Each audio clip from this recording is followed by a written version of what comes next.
Bismillahirrahmanirrahim. Assalamualaikum warahmatullahi wabarakatuh.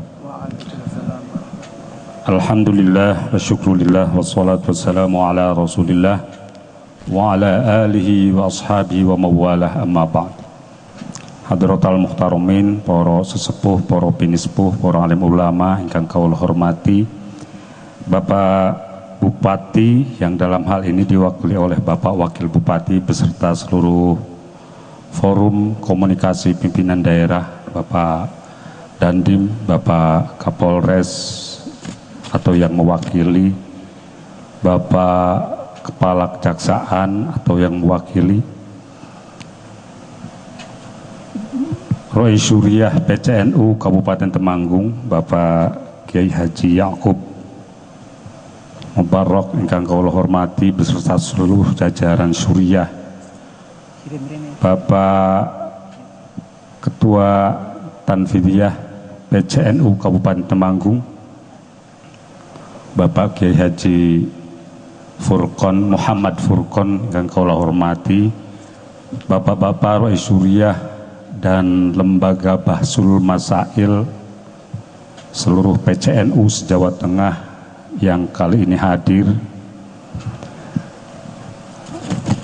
ibu-ibunya di mana? Tadi ada ibu-ibu, dan seluruh Badan Otonom Nahdlatul Ulama yang saya hormati. Alhamdulillah pada siang hari ini kita bisa berkumpul di sini dalam rangka melaksanakan Bahsul Masail sekaligus halal bihalal PCNU Kabupaten Temanggung. Kita berharap mudah-mudahan berkumpulnya kita di sini akan membawa manfaat, maslahat bagi perkembangan Islam pada umumnya dan khususnya perkembangan NU di Jawa Tengah maupun di Temanggung ini. Salawat serta salam semoga senantiasa dilimpahkan selalu kehadiran baginda Rasulullah Sallallahu Alaihi Wasallam, keluarganya, para sahabatnya dan para pengikutnya sampai yaumil qiyamah. Amin. Allahumma amin. Bapak-bapak, saudara-saudara yang kami hormati, kita bersyukur alhamdulillah tadi Bapak Wakil Bupati sangat berharap betul kepada warga NU, kepada pengurus NU. Mudah-mudahan tawaran Bapak Bupati atau Bapak Wakil Bupati ini bisa disambut dengan baik oleh seluruh pengurus PCNU Kabupaten Temanggung. Dan kita bangga Bapak Wakil Bupati ini meskipun mondoknya cuma 3 hari, paling tidak pernah kebentur, pernah tanggor pondok pesantren lah. Hanya begini Bapak Wabub, jadi kalau saya melihat justru yang di pesantren-pesantren kilat ini akan menjadi muskilah, akan menjadi sumber permasalahan kalau seandainya tidak ditindaklanjuti, gitu kan. Kalau kita melihat para gerakan mereka yang ada di kelompok radikal itu justru karena salah satu sebabnya itu karena mondoknya itu tidak tuntas, Pak Bapak. Ini betul, monggo dengan pirsani. Bahkan nuwun sewu, saya melihat di Amerika, kebetulan saya tinggal di Amerika lama, yang kaum fundamentalis Kristen di Amerika itu justru terlahir dari Sunday School, bukan terlahir dari seminari yang kemudian melahirkan para pendeta ahli menafsirkan Injil, bukan. Tapi dari mereka yang justru keluar dari pesantren-pesantren kilat, pesantren mingguan itu. Biasanya gereja-gereja di sana yang besar itu punya asrama, persis seperti pesantren di sini. Kemudian pada akhir minggu supaya anaknya itu belajar agama, kemudian diberangkatkan ke Sunday School untuk diajari pendidikan agama. Tetapi kemudian yang diajarkan oleh gereja pada Sunday School, pada weekend, pada minggu akhir itu sebenarnya lebih ditanamkan semangatnya saja, semangat keagamaannya ditanamkan, tetapi tidak diimbangi dengan kemampuan menafsirkan ajaran-ajaran Kristen dengan baik, gitu kan. Maka kemudian di sini terjadi ada semangat yang berlebih tapi kemampuan agamanya masih nol, kosong gitu kan. Nah ini sama saja dengan pesantren kilat di Indonesia. Mereka karena memang datang ke pesantren kilat itu untuk tujuan mutadayin, tujuannya bukan menjadi ahli agama. Karena untuk tujuan menjadi ahli agama harus, nah ini seperti bapak-bapak kiai di sini, ini yang mondoknya biasanya berpuluh-puluh tahun. Nah kalau datangnya itu hanya di pesantren kilat, itu biasanya yang ditanamkan itu hanya semangat keagamaan. Akibatnya apa? Ada ketidakseimbangan antara semangat keagamaan dengan kemampuan mempelajari agama dengan komprehensif. Semangatnya besar, kemampuan agamanya sedikit. Nah ini sebenarnya juga antara semangat dan kemampuan belajar agama ini harus dimanage dengan baik. Karena kalau tidak dikelola dengan baik, kalau yang ditumbuhkan, yang ditonjolkan itu hanya semangat keagamaannya saja, itu bisa berbahaya. Allahu Akbar, kaca bisa pecah itu. Polisi bisa babak belur, dilempari, dan Allahu Akbar gitu kan. Jadi saking semangatnya gitu kan. Insya Allah Pak Polisi itu tidak akan terjadi di NU. Ini saya sedang mencontohkan bagaimana orang yang semangat keagamaannya tidak diimbangi dengan kemampuan mempelajari agama secara komprehensif, secara menyeluruh. Makanya senang sekali tadi saya mendengar Bapak Bupati, meskipun mondoknya cuma 3 hari tapi kemudian berlanjut. Mudah-mudahan keberlanjutan hubungan antara Bapak Wakil Bupati dan para warga NU dan khususnya para pengurus NU ini tetap berlanjut, agar nanti semangat yang pernah didapatkan selama 3 hari ini kemudian tidak liar, Bapak Bupati. Betul, kalau semangat saja yang dibiarkan itu kalau liar sangat berbahaya.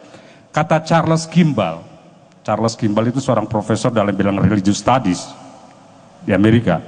Dia pernah menulis buku judulnya When Religions Become Evil. Itu artinya kira-kira di saat agama menjadi jahat, menjadi bencana. Kata dia, pada dasarnya agama itu baik dan sumber kebaikan, sumber harmoni, bukan sumber konflik seperti yang selama ini disinyalir oleh kalangan ateis. Sumber kebaikan. Tetapi ketika jatuh kepada orang yang salah, kata beliau, kata Charles Kimball, agama itu pada dasarnya baik, tapi ketika dipegang oleh orang yang salah, maka agama itu bisa berubah menjadi evil, menjadi jahat. Salah satunya orang yang salah dalam memegang agama itu adalah orang yang tidak tahu agama, yang mondoknya hanya di pesantren kilat, nuhun sewu Bapak Wabub, gitu kan. Tapi bukan Pak Wabub, kalau Pak Wabub tadi sudah janji untuk mendekat dengan para kiai gitu kan. Jadi belajarnya berlanjut.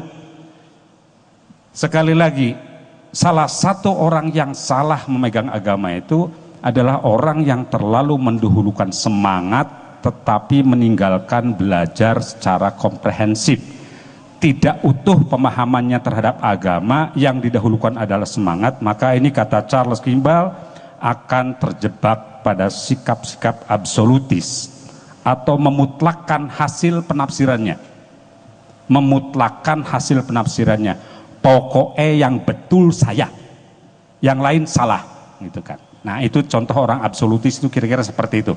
Yang lain ahlul bid'ah, yang lain musyrik, yang masuk surga hanya kelompok saya. Itu orang yang absolutis itu seperti itu. Jika agama sudah dipegang oleh orang-orang yang semacam ini, maka kata Charles Kimball, agama sangat mungkin berintegrasi dengan kekerasan. Maka sekali lagi, nuwun sewu bagi yang kebetulan tidak ahli dalam bidang agama, monggo belajar kepada yang ahli. Bukan berarti salah kalau mempelajari agama dari Google, karena sekarang saya kira pendapat-pendapat orang itu banyak sekali yang dimuat di medsos. Bukan berarti salah, boleh sekedar menambah pengetahuan, sekedar menambah bacaan. Tapi sekali lagi, ini kalau saya di pesantren, pepatah kiai-kiai, barang siapa belajar agama tanpa guru, maka gurunya adalah setan. Itu Pak Meo yang sudah sangat terkenal di kalangan pesantren. Sekali lagi, saya kira pelaksanaan Bahsul Masail ini dalam rangka memperdalam agama, biar agama itu tidak kemudian dipegang oleh orang yang salah, yang nanti akan berubah menjadi sebuah kekerasan kalau seandainya dipegang oleh orang yang salah. Maka sekali lagi, harapan kami dari pengurus wilayah, mudah-mudahan Bahsul Masail yang nanti akan membahas dua permasalahan ini benar-benar bermanfaat, khususnya untuk masalah yang pertama saya kira bisa menjadi masukan untuk rancangan atau untuk perbaikan undang-undang pernikahan. Permasalahan yang kedua ini juga saya kira akan sangat bagus untuk perbaikan undang-undang pendidikan. Saya sangat sedih sekali, zaman saya kecil kalau rambut panjang itu oleh gurunya itu biasa saya sekolah SD itu tahun 66, kelas 1. Datang ke sekolah kalau rambut itu sudah nyampe kuping, itu oleh gurunya itu jewer itu, rambut itu, supaya dicukur. Saya tidak tahu itu mungkin guru-guru saya itu dulu didikan Belanda gitu kan. Dan itu sangat terbiasa gitu kan. Saya kira di pesantren pun demikian, yang namanya kiai itu kadang-kadang yang ngempang murid itu biasa gitu kan. Saya khawatir nanti kalau seandainya di SD itu sudah terbiasa, ketika guru tidak diberikan hak takzir sekalipun, kemudian anak-anak menjadi manja dan orang tuanya pun menjadi manja. Saya sangat sedih sekali ketika ada anak dijewer kemudian terpaksa dia harus berurusan dengan polisi karena diadukan oleh orang tuanya ke polisi di daerah Pasuruan.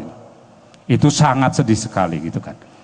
Saya kira itulah arti penting Bahsul Masail, selain menambah wawasan kita supaya tetap sekali lagi bahwa agama ini ada pada orang yang benar-benar punya otoritas dalam memahaminya.